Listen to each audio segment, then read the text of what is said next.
Hello students, welcome to PGPM. Student, आज के video में हम राष्ट्रपति के महाभियोग के बारे में पढ़ने वाले हैं, जिसको हम इम्पीचमेंट कहते हैं। राष्ट्रपति का महाभियोग क्या होता है स्टूडेंट, इससे रिलेटेड आर्टिकल को हम समझेंगे और महाभियोग की प्रक्रिया क्या होती है इसको हम डिटेल में समझेंगे आज की वीडियो में। इससे पहले स्टूडेंट्स मैं थोड़ा सा रिवाइज करवा दूं आपको कि राष्ट्रपति के पद से लेकर महाभियोग तक के आर्टिकल एक छोटी सी ट्रिक के माध्यम से मैं आपको बताने वाला हूं। एक सिंपल सी ट्रिक जिसकी हेल्प से आप राष्ट्रपति के पद से लेकर महाभियोग तक के सारे आर्टिकल याद कर सकते हैं। स्टूडेंट, ये एक छोटी सी ट्रिक है, पकानी कोका द्वयोदशम। एक छोटी सी लाइन स्टूडेंट आपको याद करना है, पकानी कोका द्वयोदशम।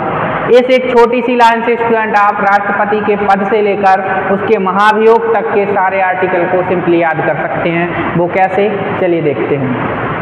देखिए स्टूडेंट्स, पकानी कोका द्वयोदशम। स्टूडेंट्स, ये हो जाएगा आपका article 52, article 53, article 54, article 55, article 56, 57, 58, ये हो जाएगा आर्टिकल 59, ये हो जाएगा आर्टिकल 60 और ये हो जाएगा आर्टिकल 61। चलिए देखते हैं स्टूडेंट्स, इन सभी आर्टिकल को हम डिटेल में देखते हैं क्या है इन आर्टिकल्स में।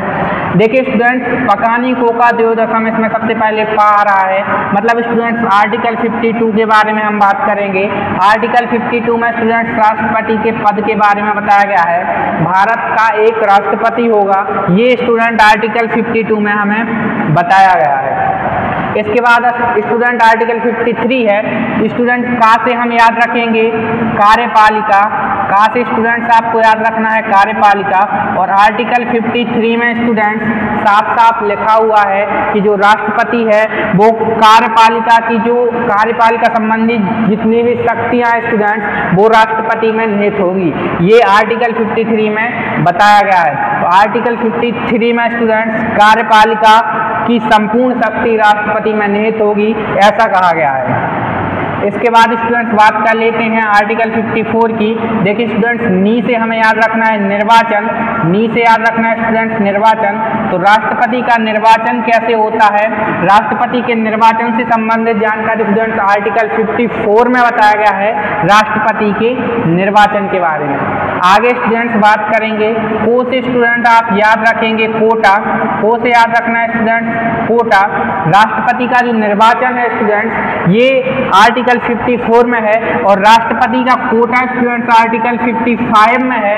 मीन्स राष्ट्रपति के चुनाव से संबंधित नीतियां क्या होंगी, उसके चुनाव का तरीका क्या होगा, इस सब चीजों का वर्णन आर्टिकल 55 में किया गया है। तो सिंपली को से आपको याद रखना है राष्ट्रपति का कोटा और इसकी जानकारी स्टूडेंट्स आर्टिकल 55 में मिलती है हमें कि राष्ट्रपति के चुनाव का तरीका क्या होगा। इसके बाद स्टूडेंट्स बात करते हैं आर्टिकल 56 की। तो स्टूडेंट्स का से आपको याद रखना है, का से स्टूडेंट्स आप याद रखेंगे कार्यकाल। तो राष्ट्रपति का जो कार्यकाल है स्टूडेंट्स उसकी जानकारी हमें आर्टिकल 56 में मिलती है कि राष्ट्रपति का कार्यकाल 5 साल तक का होगा।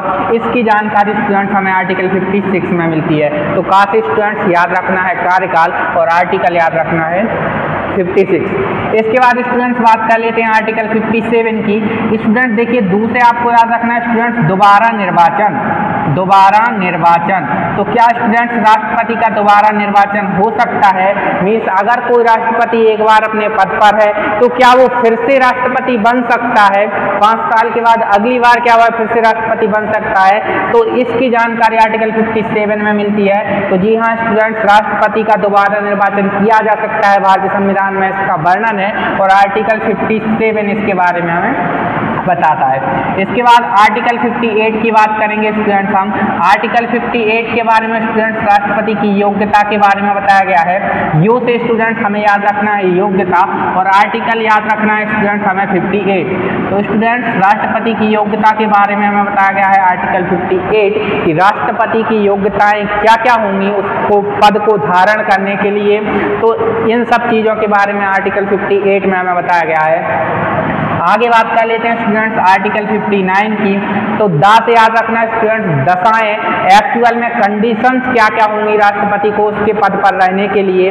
तो ये आर्टिकल 59 हमें बताता है स्टूडेंट्स। दा से याद रखना है स्टूडेंट्स, दशाएं मीन्स कंडीशन। कंडीशंस क्या क्या होंगी मीन्स जैसे कि राष्ट्रपति को अगर निर्वाचित होना है, अपने पद पर रहना है, तो मीन्स संसद के किसी भी सदन का वह सदस्य नहीं होना चाहिए, राज्य के किसी भी विधानमंडल का वह सदस्य नहीं होनी चाहिए। ये सब कंडीशंस रहेंगी राष्ट्रपति का पद धारण करने के लिए। अगर कोई ऐसी कंडीशन है कि कोई व्यक्ति उसका राष्ट्रपति के पद के लिए चुनाव हो जाता है और वह वर्तमान में संसद या राज्य के किसी विधानमंडल के किसी भी सदस्य के पद को धारण करता हो या कोई लाभ का पद धारण करता हो, तो उसको राष्ट्रपति का पद ग्रहण करने से पूर्व ये लाभ का पद छोड़ना पड़ेगा, या सदस्यता जो भी है उसके पास संसद या राज्य विधानमंडल की, उसको भी छोड़ना पड़ेगा। तो इन सब चीज़ों का वर्णन स्टूडेंट्स आर्टिकल 59 में मिलता है। मीन्स दशाएं मीन्स कंडीशंस क्या क्या होंगी राष्ट्रपति को उसके पद पर रहने के लिए। आगे बात करते हैं स्टूडेंट्स आर्टिकल 60। तो साथ ही स्टूडेंट्स सिंपली आपको याद रखना है शपथ। तो स्टूडेंट्स राष्ट्रपति की जो शपथ है उसका वर्णन किया गया है आर्टिकल 60 में। आर्टिकल 60 में बताया गया है राष्ट्रपति की शपथ के बारे में। स्टूडेंट्स माँ से आपको याद रखना है महाभियोग, जिसको हम इम्पीचमेंट कहते हैं, जिसको आज हम डिटेल्ड स्टडी करने वाले हैं। महाभियोग की प्रक्रिया क्या होती है इसके बारे में हम पढ़ने वाले हैं। यही है students article 61 means article 61। Students article 61 में राष्ट्रपति के महाभियोग का वर्णन है। तो ये था स्टूडेंट्स आर्टिकल 52 से 61 तक सभी आर्टिकल्स को याद रखने की एक छोटी सी सिंपल सी ट्रिक। आई होप स्टूडेंट्स आपको ये ट्रिक अच्छी लगी होगी। स्टूडेंट्स आर्टिकल 61 के बारे में आज हम पढ़ने वाले हैं। महाभियोग क्या होता है, महाभियोग की संपूर्ण प्रक्रिया कैसे होती है, कैसे महाभियोग लाया जाता है, इस सब के बारे में हम पढ़ने वाले हैं। उससे पहले मैं आपको बता दूं स्टूडेंट्स, अभी तक भारत में किसी भी राष्ट्रपति के ऊपर महाभियोग नहीं लाया गया है। महाभियोग की प्रक्रिया को पढ़ने से पूर्व स्टूडेंट्स मैं आपको राष्ट्रपति के बारे में कुछ छोटी छोटी सी चीज़ें बता दूं। जैसे कि राष्ट्रपति के पद के बारे में हम बात करते हैं, तो राष्ट्रपति का पद भारतीय संविधान में कहाँ से आया। तो स्टूडेंट्स हमें याद रखना है कि जो राष्ट्रपति का पद है वो स्टूडेंट्स ब्रिटेन के संविधान से लिया गया है। और राष्ट्रपति के महाभियोग की अगर हम बात करें तो स्टूडेंट्स जो महाभियोग की प्रक्रिया है, महाभियोग की प्रक्रिया, इसको स्टूडेंट्स कॉपी किया गया है अमेरिका के संविधान से। तो स्टूडेंट्स दो चीज़ें आपको याद रखना है कि राष्ट्रपति का पद ब्रिटेन के संविधान से लिया गया है और महाभियोग की जो प्रक्रिया है वो अमेरिका के संविधान से ली गई है। इसके बाद स्टूडेंट्स हम पढ़ने वाले हैं राष्ट्रपति का महाभियोग। राष्ट्रपति के महाभियोग जिसका वर्णन आर्टिकल 61 में है। महाभियोग क्या होता है, महाभियोग की प्रक्रिया क्या होती है, इस सब को हम पढ़ने वाले हैं। और स्टूडेंट्स इसको हम डिटेल में पढ़ने से पहले मैं आपको बता दूं कि भारतीय संविधान में जो महाभियोग वर्ड यूज किया गया है ये सिर्फ और सिर्फ स्टूडेंट्स राष्ट्रपति के लिए ही किया जाता है। राष्ट्रपति को पद से हटाने के लिए एक प्रक्रिया को फॉलो करना पड़ता है जिसको महाभियोग नाम दिया गया है। और स्टूडेंट्स महाभियोग वर्ड भारतीय संविधान में सिर्फ राष्ट्रपति के लिए यूज किया गया है। अन्य जो भी अधिकारी हैं जैसे कि सुप्रीम कोर्ट का मुख्य न्यायाधीश है उसको भी स्टूडेंट्स इसी प्रक्रिया के थ्रू से हटाया जाता है, लेकिन महाभियोग वर्ड का यूज भारतीय संविधान में सिर्फ राष्ट्रपति के लिए ही किया गया है। अगर सुप्रीम कोर्ट के मुख्य न्यायाधीश को हटाया जाता है तो उसमें महाभियोग वर्ड का यूज नहीं किया जाता है, उसको हम बोलेंगे कि संसदीय कार्यवाही द्वारा सुप्रीम कोर्ट के मुख्य न्यायाधीश को उसके पद से हटा दिया गया। महाभियोग वर्ड का यूज सिर्फ राष्ट्रपति के लिए किया जाता है। और इसके बाद स्टूडेंट्स मैं आपको छोटी छोटी सी चीज़ें और बता दूं कि एक्चुअल में महाभियोग जब भी लाया जाता है तो महाभियोग क्यों लाया जाता है, किन कंडीशंस में राष्ट्रपति पर महाभियोग लाया जा सकता है। तो स्टूडेंट्स भारतीय संविधान में वर्णन है, सिर्फ ऐसी 3 चीज़ें हैं, 3 कंडीशंस हैं जिन कंडीशंस में राष्ट्रपति पर महाभियोग लाया जाता है। स्टूडेंट्स पहली कंडीशन तो स्टूडेंट्स ये है कि राष्ट्रपति पागल हो जाए। यदि राष्ट्रपति पागल हो जाए अपने पद पर रहते हुए तो स्टूडेंट्स उस पर महाभियोग ला करके उसको उसके पद से हटाया जा सकता है। दूसरी कंडीशन ये है स्टूडेंट्स कि राष्ट्रपति अतिक्रमण कर दे संविधान का। मीन्स कहा जाए कि संविधान का अतिक्रमण करने का मतलब ये है स्टूडेंट्स कि राष्ट्रपति एक्चुअल में मैं आपको बता दूं कि राष्ट्रपति भारत के जो सुरक्षा बल हैं उनका सर्वोच्च सेनापति होता है स्टूडेंट्स। तो ऐसी स्थिति में राष्ट्रपति विदेशों से संबंध रख ले अवैध तरीका से, जो भारत की जो खुफिया जानकारी है उसको विदेशों में विदेशी एजेंसियों के साथ शेयर करने लगे या राष्ट्रद्रोह जैसा कोई कार्य करने लगे, मीन संविधान का अतिक्रमण करने लगे, तो इस कंडीशन में भी राष्ट्रपति पर महाभियोग लाया जा सकता है और उसको उसके पद से हटाया जा सकता है। तीसरी और इम्पोर्टेंट कंडीशन ये होती है स्टूडेंट कि राष्ट्रपति जो होता है वो राष्ट्रपति मंत्री परिषद की सलाह पर कार्य करता है। मंत्री परिषद की सलाह पर स्टूडेंट्स राष्ट्रपति कार्य करता है। और अगर कोई ऐसी कंडीशन होती है कि जिसमें राष्ट्रपति मंत्री परिषद की सलाह को मानना बंद कर देता है, अपनी इच्छा अनुसार कार्य करने लगता है, तो ऐसी स्थिति में भी स्टूडेंट्स राष्ट्रपति पर महाभियोग ला करके उसको उसके पद से हटाया जा सकता है। स्टूडेंट राष्ट्रपति पर महाभियोग लाने के लिए एक प्रोसेस को फॉलो करना पड़ता है, उसी को हम डिटेल में समझते हैं। चलिए देखते हैं महाभियोग की प्रक्रिया क्या होती है, कैसे इसको अप्लाई किया जाता है।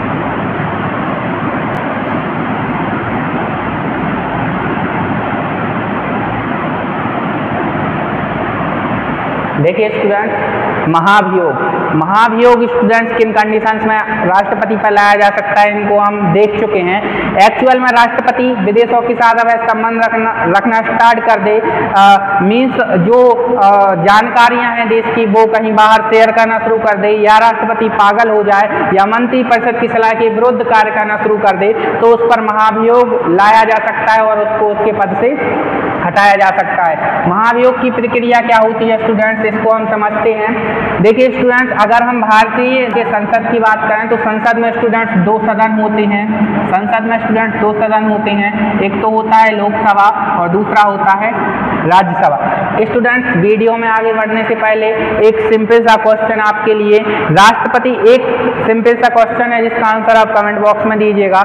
स्टूडेंट्स, उपराष्ट्रपति जो है, उपराष्ट्रपति को उसके पद से हटाने के लिए अगर किसी प्रक्रिया को फॉलो किया जाता है तो उपराष्ट्रपति को उसके पद से हटाने के लिए महाभियोग की जो प्रक्रिया है, यहाँ पे एक्चुअल में मैं महाभियोग वर्ड यूज कर रहा हूँ, जबकि मुझे महाभियोग वर्ड यूज नहीं करना चाहिए, क्योंकि महाभियोग वर्ड भारतीय संविधान में सिर्फ राष्ट्रपति के लिए यूज किया जाता है। उपराष्ट्रपति को उसके पद से हटाने के लिए जो प्रक्रिया स्टार्ट की जा सकती है वो राज्यसभा के द्वारा स्टार्ट की जा सकती है, या लोकसभा के द्वारा स्टार्ट की जा सकती है प्रक्रिया, या संसद के किसी भी सदन के द्वारा स्टार्ट की जा सकती है प्रक्रिया। इसका आंसर आप कमेंट बॉक्स में दीजिएगा कि राष्ट्रपति को उसको पद से हटाने के लिए जो प्रक्रिया स्टार्ट की जाती है वो संसद के किस सदन द्वारा स्टार्ट की जा सकती है। चलिए स्टूडेंट्स देखते हैं। स्टूडेंट्स, संसद में दो सदन होते हैं, एक तो लोकसभा, दूसरा राज्यसभा। अगर राष्ट्रपति पर महाभियोग लाया जाता है संसद के किसी भी सदन को, चाहे लोकसभा हो चाहे राज्यसभा हो, किसी भी सदन द्वारा राष्ट्रपति पर महाभियोग की प्रक्रिया स्टार्ट की जा सकती है।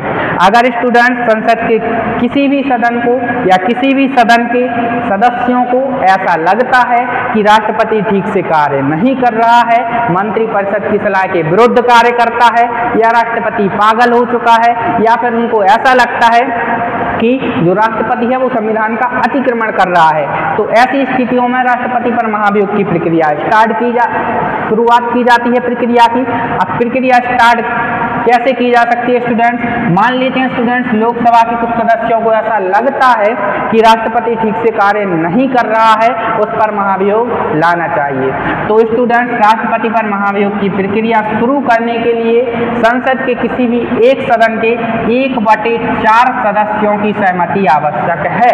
उपस्थित सदस्य जो हैं स्टूडेंट्स संसद के किसी भी सदन में, उस किसी भी एक सदन के संसद के जिसमें भी महाभियोग की प्रक्रिया स्टार्ट की जा रही है, उसके 1/4 सदस्य यानी कि 25% सदस्यों को ऐसा लगना चाहिए कि राष्ट्रपति ठीक से काम नहीं कर रहा है, उस पर महाभियोग लाना चाहिए। अगर 25% सदस्यों को ऐसा लगता है कि राष्ट्रपति ठीक से कार्य नहीं कर रहा है, उस पर महाभियोग आना चाहिए, तो स्टूडेंट्स राष्ट्रपति पर महाभियोग की प्रक्रिया शुरू कर दी जाती है। मीन्स राष्ट्रपति पर महाभियोग की प्रक्रिया स्टार्ट करने के लिए 25% सदस्यों की जो है सहमति वो आवश्यक है, जिस भी सदन में महाभियोग की प्रक्रिया स्टार्ट की जा रही है। अगर 25% सदस्य सहमत नहीं होते हैं या 25% से कम सदस्य सहमत होते हैं राष्ट्रपति पर महाभियोग लाने के लिए, तो इस प्रक्रिया को यहीं पर समाप्त कर दिया जाता है। महाभियोग लाने के लिए कम से कम 25% सदस्यों की सहमति आवश्यक है महाभियोग की प्रक्रिया स्टार्ट करने के लिए किसी भी सदन की, जिस भी सदन में महाभियोग प्रस्ताव लाया जा रहा है। स्टूडेंट्स 25% सदस्यों की सहमति के साथ तो महाभियोग की प्रक्रिया स्टार्ट की जाती है। आगे स्टूडेंट्स अगर 25% लोगों को ऐसा लगता है कि राष्ट्रपति पर महाभियोग आना चाहिए, तो स्टूडेंट्स महाभियोग की प्रक्रिया स्टार्ट कर दी जाती है। और इसके बाद स्टूडेंट्स अगर संसद के सदन के 2/3 सदस्य यानी कि 2/3 सदस्य स्टूडेंट्स अगर सहमत हो जाते हैं कि राष्ट्रपति ठीक से कार्य नहीं कर रहा है, इस पर महाभियोग लाना चाहिए, तो अगर 2/3 सदस्य भी सहमत हो जाते हैं, मीन्स इसको मैं बोल दूं लगभग 66% सदस्य अपनी सहमति दे देते हैं कि राष्ट्रपति ठीक से कार्य नहीं कर रहा है, इस पर महाभियोग आना चाहिए, तो स्टूडेंट संसद के इस सदन से इस प्रस्ताव को पारित माना जाता है। और जब संसद के किसी एक सदन से राष्ट्रपति के महाभियोग का प्रस्ताव पारित हो जाता है, तो वह प्रस्ताव संसद के दूसरे सदन में भेज दिया जाता है। लेकिन दूसरे सदन में प्रस्ताव भेजने से पहले 14 दिन पूर्व राष्ट्रपति को बताया जाता है, 14 दिन का राष्ट्रपति को समय दिया जाता है कि आपके विरुद्ध महाभियोग का प्रस्ताव संसद के एक सदन में पारित हो चुका है, आपके पास 14 दिन का समय है, अपना पक्ष रख लीजिए। इसके बाद 14 दिन का समय दिया जाता है। 14 दिन बाद स्टूडेंट्स इस प्रस्ताव को संसद के दूसरे सदन में भेजा जाता है। अगर स्टूडेंट संसद का दूसरा सदन भी इस दूसरे सदन के भी 2/3 लोग यानी कि 66% सदस्य वो भी सहमति अपनी दे देते हैं कि हाँ भाई राष्ट्रपति ठीक से कार्य नहीं कर रहा है, इसको इसके पद से हटा देना चाहिए, तो स्टूडेंट्स जब यह प्रस्ताव दोनों सदनों में पूर्ण बहुमत के साथ पारित हो जाता है, मीन्स कहें तो 66% या 2/3 मतों के साथ दोनों सदनों में प्रस्ताव पारित हो जाता है, तो महाभियोग की प्रक्रिया को पूर्ण माना जाता है और राष्ट्रपति को उसके पद से हटा दिया जाता है। तो ये होती है स्टूडेंट्स राष्ट्रपति के महाभियोग की जो प्रक्रिया है, इस तरीके से स्टेप बाय स्टेप महाभियोग की प्रक्रिया को फॉलो किया जाता है। स्टूडेंट दूसरे सदन में यह प्रस्ताव भेजने से पहले राष्ट्रपति को 14 दिन का समय दिया जाता है उसको उसका पक्ष रखने के लिए।